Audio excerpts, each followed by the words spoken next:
Yang ke-9, bahwa Nabi Muhammad SAW tidak membawa agama baru, tapi membawa sekte baru Nasrani gitu. dari agama Nasrani.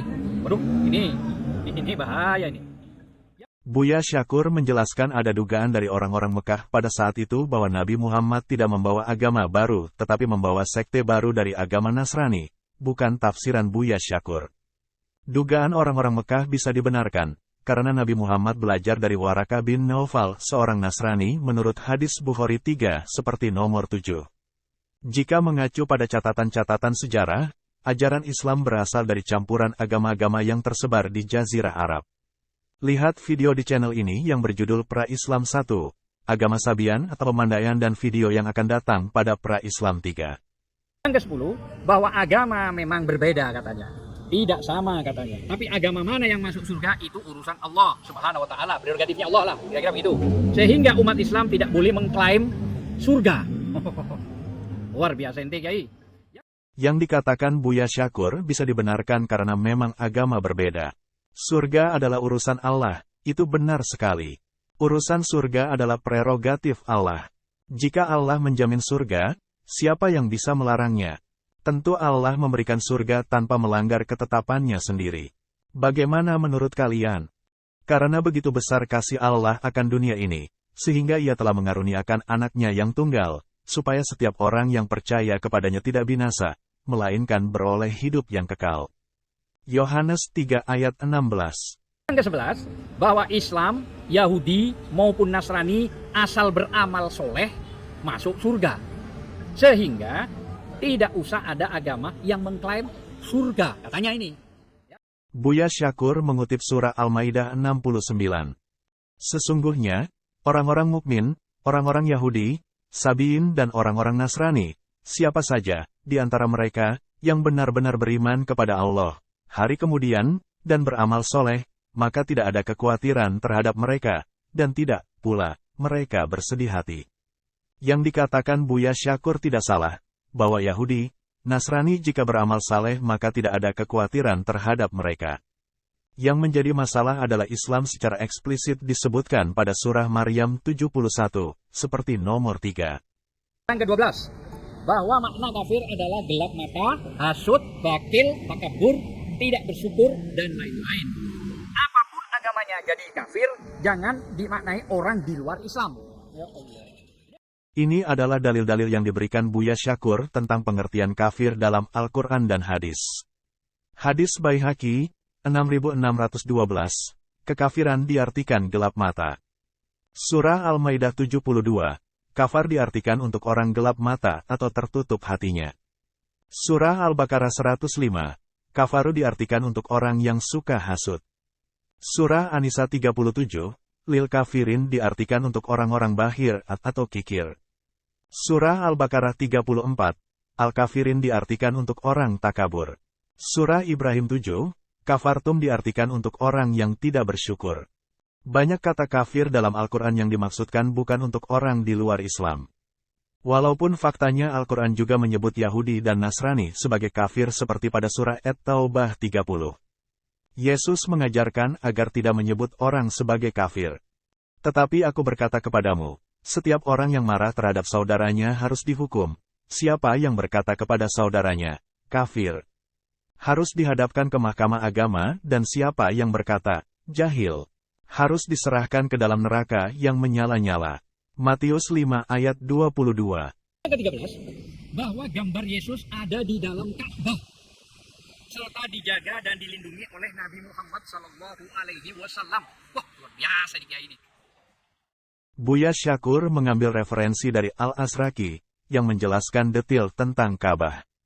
Catatan Al-Azraqi memang mengarah ke Ka'bah Petra, baik ukuran Ka'bah juga gambaran lokasi Ka'bah. Catatan Al-Azraqi lebih masuk akal dibanding dengan hadis-hadis lain, karena penggambaran Al-Azraqi ada bukti arkeolognya, lihat video Pra-Islam 2, Ka'bah Mekah. Berikut catatan Al-Azraqi. Riwayat pertama. Kakekku menceritakan kepadaku. Ia mengatakan, Daud bin Abdurrahman menceritakan kepada kami. Ia berkata, sebagian juru kunci Ka'bah mengabarkan kepadaku, dari Musafi bin Syaibah bin Utsman, bahwa Nabi Shallallahu Alaihi Wasallam bersabda, Wahai Syaibah, hapuslah seluruh gambar di dalam Baitullah, kecuali yang berada di bawah tanganku ini. Beliau pun mengangkat tangan beliau yang menutupi gambar Nabi Isa putra Maryam dan ibunya. Riwayat 2. Kakekku bercerita kepadaku. Ia berkata, Muslim bin Khalid Az-Zanji bercerita kepada kami, dari Ibnu Abi Najih, dari ayahnya. Ia berkata, beberapa orang Quraisy di Masjidil Haram, maka tatkala pembebasan Mekah, Rasulullah Shallallahu alaihi wasallam pun masuk ke dalam Ka'bah, lalu mengutus Al-Fadl bin Al-Abbas bin Abdul Muthalib untuk mendatangkan air Zam-Zam.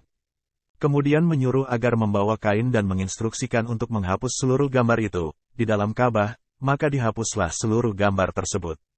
Beliau meletakkan kedua tangan beliau di atas gambar Nabi Isa putra Maryam dan ibunya, alaihi wasallam. Beliau bersabda, hapuslah seluruh gambar, kecuali gambar yang ada di bawah kedua tanganku ini. Beliau pun mengangkat kedua tangan beliau dari gambar Nabi Isa putra Maryam dan ibunya, alaihi wasallam tersebut. Lalu beliau melihat ke gambar Ibrahim, lantas bersabda, semoga Allah membinasakan mereka. Mereka menjadikannya mengundi dengan anak panah, padahal tidak mungkin Ibrahim mengundi dengan anak panah. Riwayat 3. Kakekku menceritakan kepadaku, dari Said bin Salim. Ia berkata, Yazid bin Iyad bin Judubah bercerita kepada kami, dari Ibnu Syihab.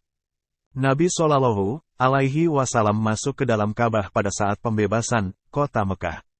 Di dalamnya terdapat lukisan-lukisan malaikat dan lainnya.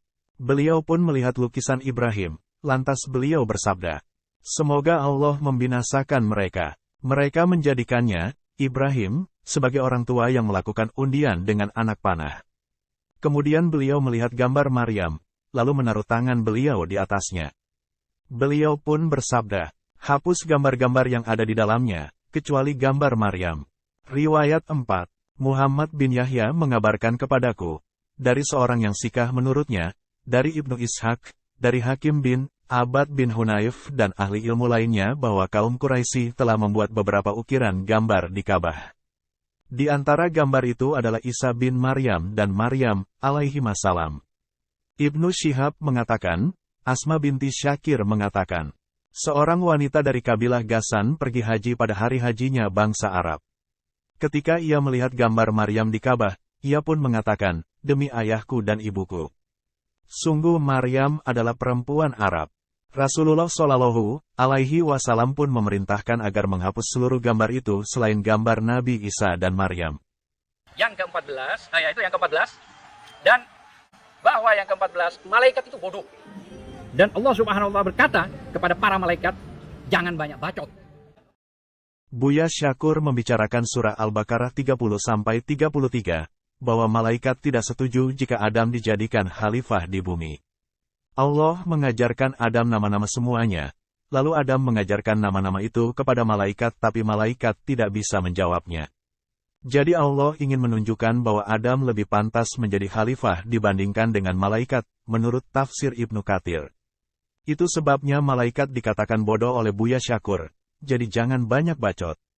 Buya Syakur menjelaskan agar malaikat jangan protes dengan Allah yang lebih tahu.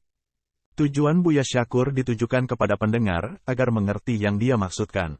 Yang ke-15 itu adalah Siti Fatimah, didatangi oleh sekelompok orang, pada saat itu mau menjumpai Sayyidina Ali, dan setelah itu mendobrak pintu itu, sehingga Siti Fatimah Az-Zahra itu anak Rasulullah, terjepit pintu yang sangat keras sehingga meninggal pada saat itu, dan akhirnya pada saat meninggal, dikafani sendiri oleh Sayyidina Ali, tidak ada orang yang membantu, menurut Yai ini ya, dan tidak ada orang datang juga, dan dia yang menguburkan adalah Sayyidina Ali juga. Ini penyesatan yang super dahsyat kalau benar ya, begitu yang disampaikan di YouTube ya.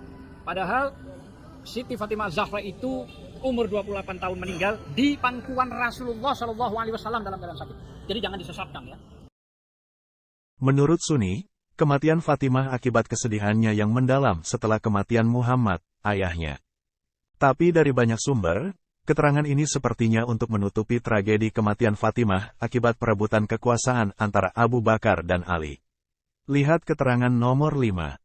Singkatnya, setelah kematian Nabi Muhammad, Fatimah menolak Abu Bakar sebagai pengganti ayahnya, yang seharusnya Ali sebagai khalifah.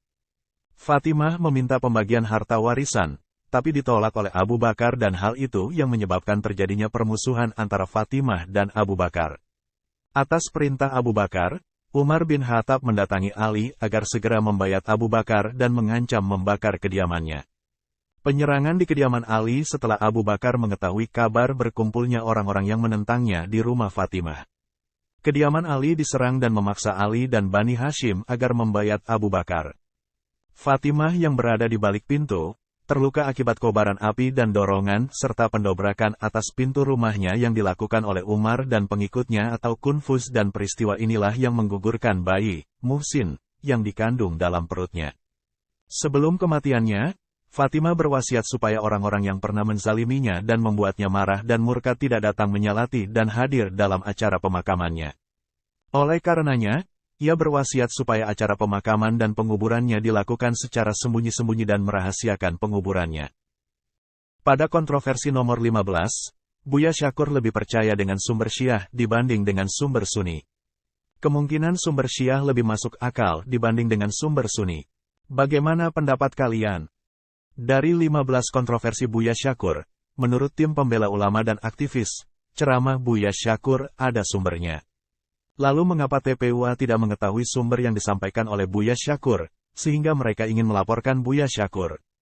Jadi TPUA yang diketuai oleh Egy Sujana ingin Islam yang bagaimana?